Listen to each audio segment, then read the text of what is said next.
Cooking without fire recipe number 10. Welcome to Rajika Kitchen. Vinayagar சதுர்த்திக்காக அடுப்பே பத்த வைக்காம கொழுக்கட்டை எப்படி செய்யறதுங்கறத பார்த்தலாம் வாங்க. ஒரு மிக்ஸி ஜார் எடுத்துக்கோங்க. 1 கப் அளவு வறுத்த வேர்க்கடலை தோல் எடுத்தது.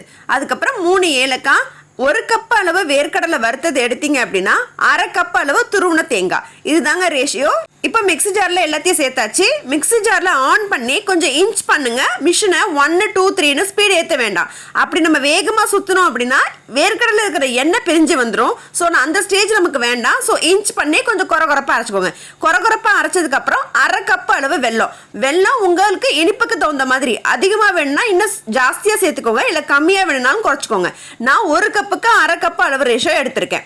இப்போ இது கரெக்டான ஸ்டேஜா இருக்கு. ரொம்ப மாவாவும் இல்லை, ரொம்ப கொரகொரப்பாவும் இல்லை. பிடிச்சா நம்மளால இறுக்கி பிடிக்க முடியுது.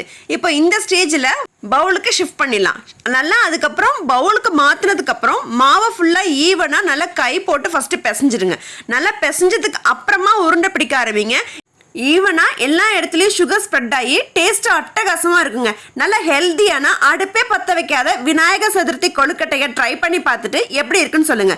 கொழுக்கட்டைனாலே சாப்பிட மாட்டேன்னு அடம் பிடிக்கிற பசங்களுக்கு இந்த கொழுக்கட்டையை செஞ்சு கொடுங்க. தினமும் செஞ்சு கொடுன்னு கேட்க ஆரம்பிச்சிருவாங்க. இந்த கொழுக்கட்டை அவ்வளோ ருசியா இருக்கும். ஈவினிங் ஸ்நாக்ஸா கூட நீங்க அடிக்கடி செஞ்சு கொடுக்கலாங்க. ட்ரை பண்ணி பாருங்க, கண்டிப்பா சூப்பரா இருக்கும். அடுத்த ஒரு குக்கிங் வித் ஃபயர் பெஸ்ட் ரெசிபில பாக்குறேன். அது வரைக்கும் டாடா.